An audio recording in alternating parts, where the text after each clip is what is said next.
Nobody expected this. The Indiana Fever, a team once labeled as rebuilding and casually dismissed by analysts, just shattered every expectation in front of them. With Caitlin Clark sidelined, odds stacked against them, and national media already counting them out, they walked into the Commissioner's Cup and didn't just win, they demolished. What happened on that court wasn't just a victory, it was a statement. And what came after? That shocked everyone even more. For months, fans and pundits alike talked about the Minnesota Lynx as one of the most complete, polished teams in the league. With names like Nafisa Collier and Courtney Williams, they were expected to cruise through this matchup. Meanwhile, Indiana, they were seen as lucky to be there. But from the opening whistle, it was clear this wasn't the same Fever squad people remembered. This was a team on a mission. They didn't flinch, not when Minnesota opened strong, not when the crowd turned up the heat, and especially not when the shots weren't falling early.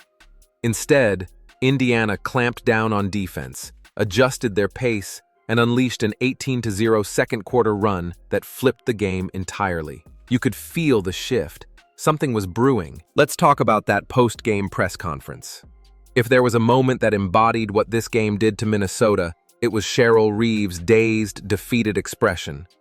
She looked like someone who had seen a ghost, except the ghost was Natasha Howard flexing in her lane. Her explanation? Vague, hollow. We got beat to spots, didn't have our usual fight. And while that might be partially true, the real story was written in Reeve's silence, her pauses, the disbelief in her eyes. Indiana had outcoached her, outplayed her, and outclassed her. The reigning power had been cracked. The storyline might have been Caitlin Clark's injury, but the real twist was Ari McDonald. Fast, fearless, and fiery, she ran circles around Minnesota's backcourt. With quick hands and quicker decisions, she turned every fast break into a highlight and every mistake into a momentum shift. She plays like someone who knows she wasn't supposed to be here, and that makes her dangerous. The Lynx couldn't contain her. They barely even caught a glimpse of her before she was gone again. Minnesota didn't just lose, they imploded. They scored just 7 points in the second quarter. 7. That's not bad. That's catastrophic.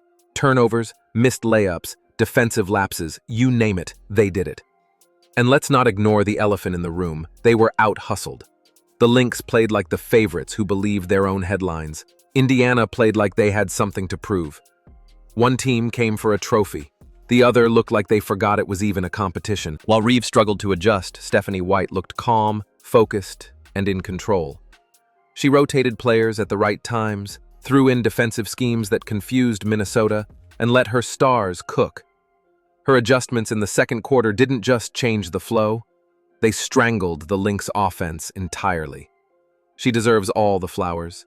White coached like she had a blueprint to dismantle a dynasty. And that's exactly what she did. This wasn't about luck. This was about growth. The Indiana Fever team that showed up in the Commissioner's Cup wasn't the one that struggled earlier this season. It was a team built around heart, hustle, and chemistry. Players like Kelsey Mitchell and Aaliyah Boston played their roles to perfection. Role players stepped up, shooters made timely buckets, defenders made life miserable. The Fever didn't just win a game, they turned a corner. You could see it in the way fans reacted, in the stunned silence of analysts trying to rewrite their takes mid-broadcast. This win wasn't supposed to happen. But now that it has, everything changes. Indiana is no longer rebuilding, they're contenders. And if this is what they look like without Caitlin Clark on the floor, the league should be terrified about what comes next. There's a reason everyone's still talking about this game. It wasn't just a win, it was a dismantling, a blueprint, a preview of what happens when talent, coaching, and belief collide at the right moment. The Indiana Fever didn't just beat Minnesota, they flipped the script. And now, one question remains. If this is what they look like now, what happens when Clark comes back? Because if the Commissioner's Cup showed us anything, it's this. The future doesn't wait. And Indiana isn't asking for permission. They're taking over. There's a reason everyone's still talking about this game. It wasn't just a win, it was a dismantling, a blueprint, a preview of what happens when talent, coaching, and belief collide at the right moment. The Indiana Fever didn't just beat Minnesota, they flipped the script. And now, One question remains. If this is what they look like now, what happens when Clark comes back? Because if the Commissioner's Cup showed us anything, it's this.